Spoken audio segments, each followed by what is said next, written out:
Hello friends. पिछले काफ़ी समय से स्टूडेंट्स मुझे ये रिक्वेस्ट कर रहे थे कि सर इस टॉपिक पे वीडियो बनाइए कि when you feel low in your life, मतलब लाइफ की लो फेज चल रही हो तो उससे कैसे निपटा जाए और उससे कैसे उभरा जाए। मैं लास्ट वीक ये वीडियो बनाने की सोच ही रहा था कि I myself had to go through a low phase in life for about a week or so. Minor सा हेल्थ इशू था लेकिन it all got sorted out. लेकिन उसी बहाने चलो मेरे पॉइंट्स भी रिवाइज हो गए। तो ये कैसे आप इस लो फेज को डील कर सकते हो। लाइफ इज सच सिचुएशन कि जहां पे आपके लो फेजेस आते हैं, फिर हाई फेजेस भी आते हैं। दोनों तरीके की सिचुएशंस आती है, लेकिन लो फेज से आपको टैकल करके उभर के स्ट्रांगली वापस आना पड़ता है एक खिलाड़ी की तरह। तो ये कैसे किया जाए? अ, इसकी शुरुआत मैं आपको एक कोटेबल कोट से करना चाहता हूं, और ये मेरा एक्सपीरियंस भी रहा है लाइफ का कि अ, जब संकट आता है तब वो बहुत बड़ा लगता है, लेकिन जब आप उसमें से गुजर जाने के बाद पीछे मुड़ के देखते हैं तो बहुत छोटा लगने लगता है। अरे कुछ नहीं था, इसमें से जा चुका हूं मैं।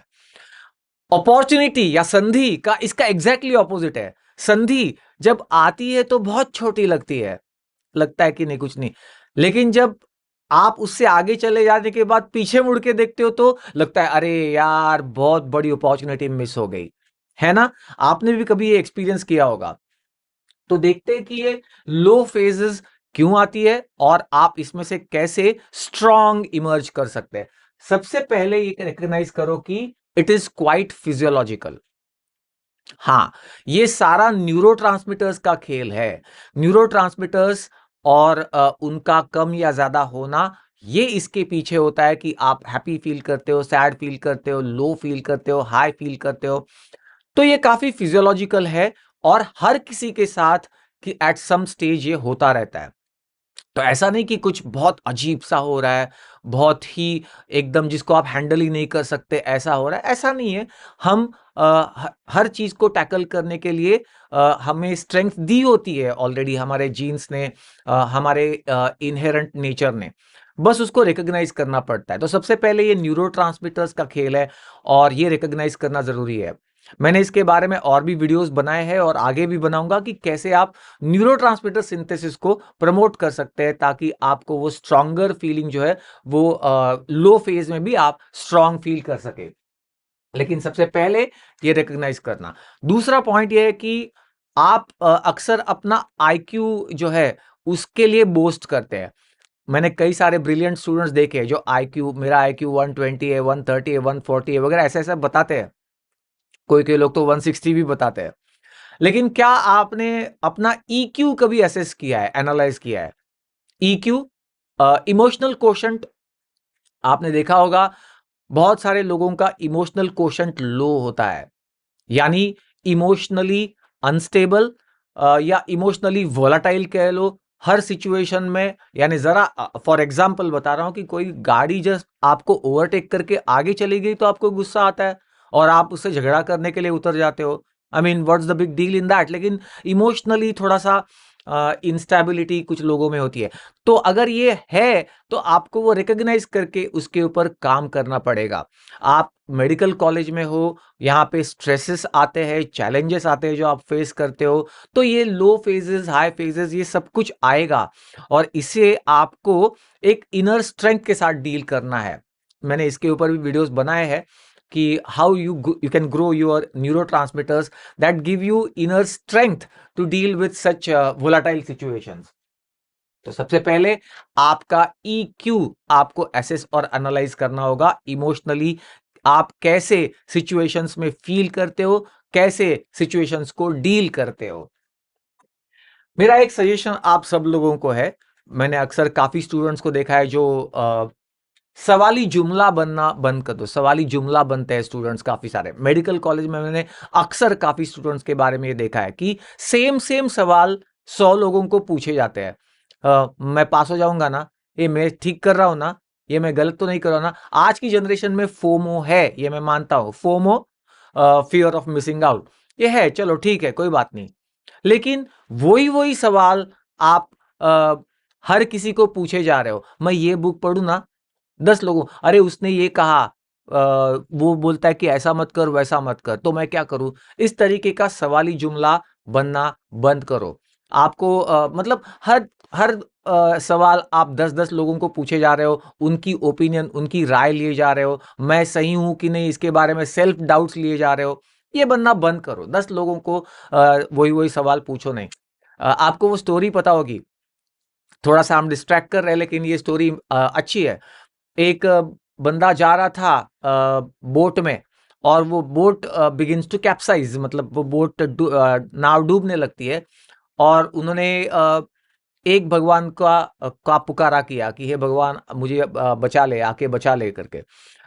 वो भगवान निकले ही थे उनको बचाने के लिए कि इतने में उसने उसको लगा कि पता नहीं मैं बचूंगा कि नहीं, तो दूसरे भगवान को के लिए की प्रार्थना करना शुरू कर दी।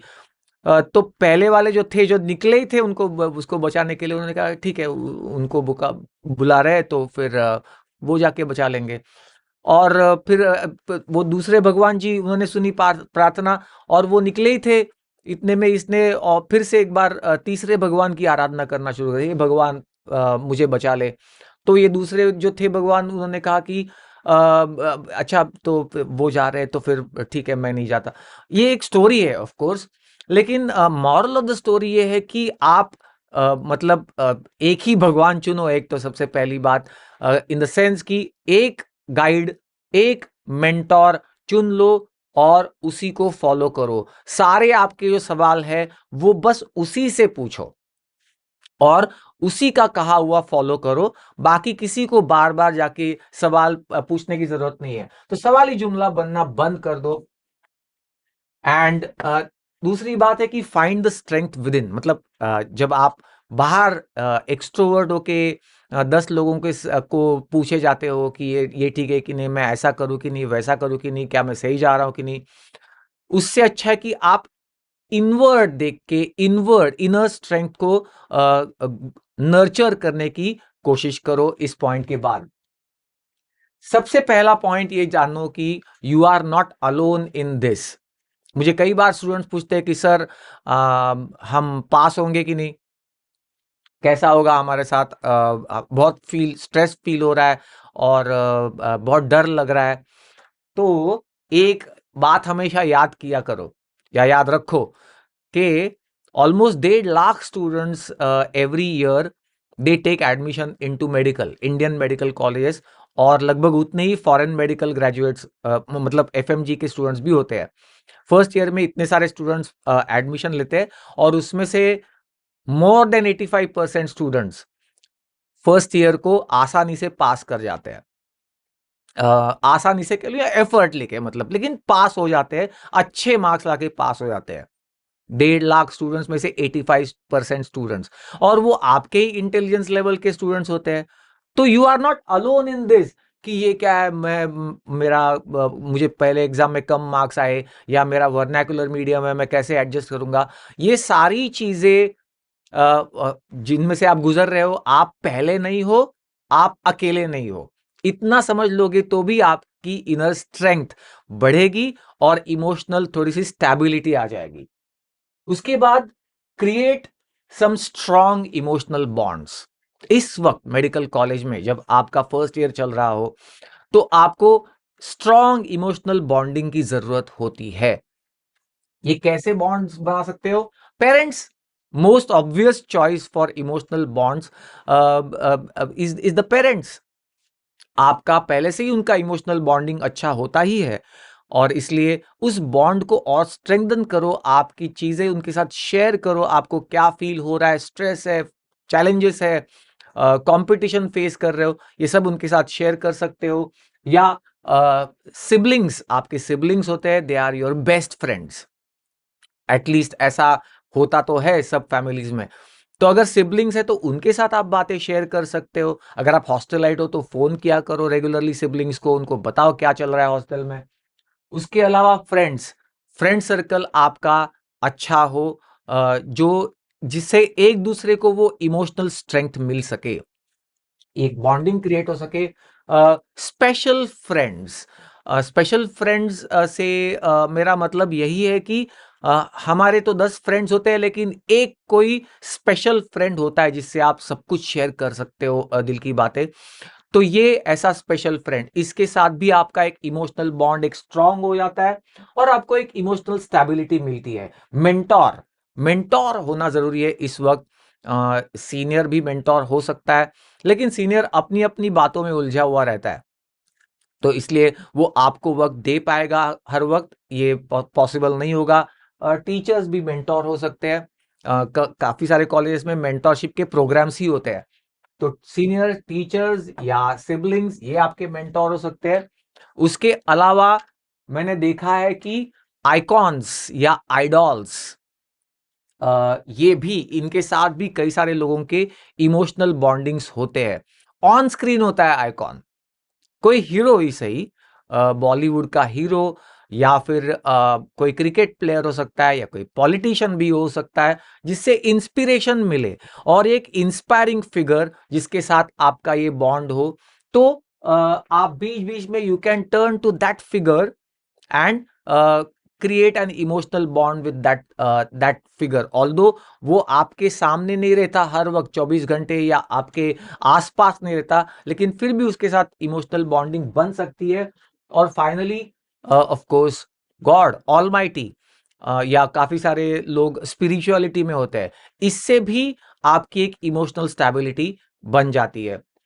ऑफ कोर्स आपकी एज नहीं है कि आप स्पिरिचुअल बनो, या मतलब वेरी रेगुलरली, वो जो रिलीजियोसिटी एक एज के बाद आती है, स्पिरिचुअलिटी या रिलीजियोसिटी, वो शायद आप में अभी ना हो, ये हो सकता है, लेकिन इससे आपको जरूर एक इमोशनल स्टेबिलिटी मिलती है, और ये स्टेज के बाद आपको वो इमोशनल स्टेबिलिटी धीरे धीरे लाना जरूरी है, जो कि आपको फिर at the backdrop of that stability आपकी पढ़ाई अच्छी चलती रहेगी, ऑन ट्रैक रहेगी।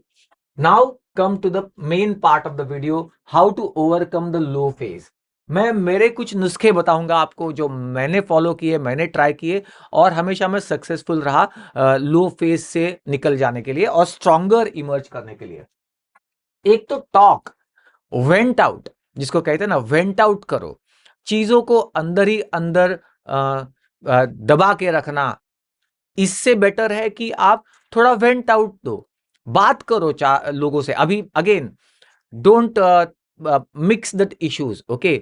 मैंने अभी अभी आपको कहा कि सवाली जुमला मत बनो, उससे मेरा मतलब था कि सेम सेम सवाल आप 10 लोगों को पूछ रहे हो, 10 लोगों की राय ले रहे हो, और फिर कंफ्यूज हुए जा रहे हो क्योंकि हर किसी की राय अलग अलग है सेम पॉइंट पे, वो एक और बात है। लेकिन वेंट आउट मतलब आप अपने ओपिनियंस, आपको जो लग रहा है वो एक्सप्रेस करो, और फिर साथ साथ सामने वाले का भी सुनो। ये वेंट आउट से काफी फर्क पड़ता है, rather than just keeping the things in your mind suppressed.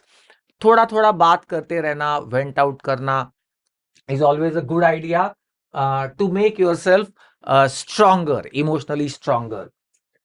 फिर म्यूजिक, मेरे को लो फेजेस से बाहर आने के लिए म्यूजिक का काफी बड़ा रोल रहा है। हर बार जब मैंने ऐसा फील किया, थोड़ा सा लो फेज फील किया, तो म्यूजिक सुनता था मैं, और खास करके ऐसा म्यूजिक जो जिसमें इंस्पिरेशनल सॉन्ग्स हो। जो जीता वही सिकंदर नाम की मूवी थी, जो बहुत लॉन्ग बैक अर्ली 90s में आई थी, और उसमें वो गाना था, निकलेंगे मैदान में जिस दिन हम झूम के, धरती डोलेगी ये कदम चूम के। मतलब जिस दिन हम निकलेंगे ना मैदान में, उस दिन तो धरती डोलेगी और हमारे कदम चूमेगी। या ऐसे कुछ सॉन्ग्स जो आ देखे जरा किसमें कितना है दम, तो उससे क्या है कि अपने को एक फील होता है कि या I am somebody and I can take on the challenges of life. तो म्यूजिक का एक काफी बड़ा रोल रहा है, सॉन्ग्स, म्यूजिक। मूवी डायलॉग्स, मैंने अक्सर बहुत सारे ऐसे मूवी डायलॉग्स जो मूवीज देखने के बाद काफी अच्छा एक इम्प्रेशन बना गए, मुझे हमेशा याद रह गए वो मूवी डायलॉग्स, कि भाई जो हीरो है वो इतना पावरफुल, इतना स्ट्रांग है, और दो लोग आपस में उसके बारे में बात कर रहे हैं कि boss is the ultimate champ, या they don't make like that anymore, मतलब कि ऐसे लोग अभी बनते कहाँ है। तो मुझे हमेशा वो मूवी डायलॉग्स इंस्पायर करते थे कि एक दिन मेरे बारे में ऐसा लोग बोलेंगे कि boss is the ultimate champ, अपने फील्ड का अल्टीमेट गॉड टाइप, तो मैं ऐसा बनूंगा लाइफ में कि लोग मेरे बारे में ऐसा बोलेंगे। ऐसा मैं सोचता था, और फिर I used to feel stronger. तो movie dialogues recall the high points from the past. ये एक बहुत इंपॉर्टेंट चीज है या तरीका है लो फेज से उभरने का, कि आपकी जो पास्ट लॉरेल्स है उसे याद करो, आपके जो अचीवमेंट्स है उनको याद करो कि आपने ये भी अचीव किया है। मुझे याद है, मैं बॉम्बे टैलेंट सर्च में I use to stand at good rank merit list में उसके, या MT स्मार्ट टैलेंट सर्च, या उसके बाद और भी क्रिकेट में लास्ट बॉल पे मैंने 6 मारा था और मेरी टीम जीत गई थी वगैरह वगैरह। ऐसे जो पास्ट लॉरेल्स रहे हैं, या इलोकेशन कंपटीशन में मैंने स्टेट में फर्स्ट आया था, ऐसी चीजों को मैं याद करता था कि I am capable of that. और ये याद करके आसानी से वो स्ट्रेंथ मिल जाती थी। If I have done this in life in the past, तो इसका मतलब कि मेरी वो कैपेबिलिटी है, तो उससे फिर उभरने की शक्ति मिल जाती है। उसके अलावा फ्यूचर गोल्स, आपने फ्यूचर गोल्स तय किए होंगे अपने लाइफ के लिए, तो वो फ्यूचर गोल्स अचीव करने हैं, और वो अचीव करने के लिए मुझे स्ट्रॉन्गर बन के उभरना है इस लो फेज से। ये जब आप बताते हो तो धीरे धीरे आई मीन उसमें से बाहर आने की शक्ति मिल जाती है कि मुझे वहां पहुंचना है लाइफ में, वो मेरा गोल है। और ये सोच के आप उस गोल के तरफ बढ़ना धीरे धीरे स्टार्ट करने करने लगते हो, तो वो लो फेज अपने आप खत्म हो जाती है। Place your self in place of a celebrity, चाहे वो शाहरुख खान हो, या कोई क्रिकेटर हो जैसा मैंने कहा, या कोई बड़ा लीडर हो। आप अपने आप को उसकी जगह पे, मैं ये करता हूं अक्सर, इसलिए मुझे मालूम है कि मैं अपने आप को उसकी जगह रखता हूं कि मैं वो हूं, ऐसा सोचता हूं, और सोचता हूं कि how do you feel now. तो एक इनर स्ट्रेंथ अपने आप मिलने लगती है। तो place your self in front of A, not in front, in the shoes of A successful man और सक्सेसफुल पर्सन, या सेलिब्रिटी कह लो, या आइकॉन ऑफ द सोसाइटी। वहां वो आप हो, ऐसा सोचो momentarily. It gives you lot of strength. उसके अलावा बाकी सारी चीजें भी है। Sleep well. स्लीप वेल क्यों? क्योंकि न्यूरोट्रांसमीटर्स, मैंने आपको बताया, इट्स ऑल अबाउट न्यूरोट्रांसमीटर्स। तो न्यूरोट्रांसमीटर्स के रिप्लेनिशमेंट के लिए अच्छी नींद लेना बहुत जरूरी है। तो भले ही आपकी पढ़ाई का बैकलॉग चल रहा हो, तब भी कोई बात नहीं, अच्छी नींद निकालना, एक अच्छा से 7-8 आवर्स का ड्यूरेशन का स्लीप हो, तो न्यूरोट्रांसमीटर्स रिप्लेनिश होते हैं, और फिर आप अंदर से स्ट्रांग फील करते हो। पावर नैप, एक 15-20 मिनट की power nap in the afternoon, half an hour की, ये सब आपको अपने लाइफ में इनकलकेट करना चाहिए। तो इन चीजों के जरिए आप धीरे धीरे लो फेजेस से उभर सकते हैं। Maintain the circadian rhythm and balance diet and hydration, इन सब का भी अपना इंपॉर्टेंस है। मैंने अक्सर देखा है कि जिनके सर्कैडियन रिदम डिस्टर्ब्ड होते हैं, यानी जो 12 बजे के पहले कभी उठ ही नहीं रहा है, ना कॉलेज अटेंड कर पा रहा है, ना और कुछ, और रात को 4 बजे तक सोया नहीं है, ये सर्कैडियन रिदम जब उल्टा होता है तो हॉर्मोन्स भी उल्टे सीधे गेम करना लगते हैं, और उसकी वजह से भी न्यूरोट्रांसमीटर डिस्टर्बेंस हो जाता है। तो सर्कैडियन रिदम आपका जहां तक पॉसिबल हो आप मेंटेन रखो। मैं जानता हूं मेडिकल कॉलेज में रात को 2-2:30 बजे तक पढ़ाई करने की एक परंपरा है, तो कोई बात नहीं, लेकिन फिर भी एक अच्छी स्लीप, अच्छा डाइट, बैलेंस डाइट, डाइट के ऊपर मैं अलग से वीडियो बनाने वाला हूं कि न्यूरोट्रांसमीटर्स कौन कौन से डाइट से बनते हैं। और हाइड्रेशन, हाइड्रेशन भी मेंटेन करो। 2-3 लीटर पानी दिन में पीना तो एक आम सी बात है। All these things will work in favour of your body physiology. और जैसा मैंने शुरुआत में ही कहा कि बॉडी, इट्स ऑल फिजियोलॉजिकल, भले आप मन से फील कर रहे हो, लेकिन इट्स ऑल फिजियोलॉजिकल। तो deal with it in a physiological fashion, and you can come out stronger from any low phase of your momentary low phase. ये देखो, ये मोमेंट्री होती है। मैंने कहा ना कि आप उसमें से गुजर के जब पीछे मुड़ के देखोगे तो आपको लगेगा ये कुछ भी नहीं था, मैं ऐसे ही डर रहा था। इसको याद रखना हमेशा। And therefore just gain that inner strength to face any challenge in the journey of your medical life.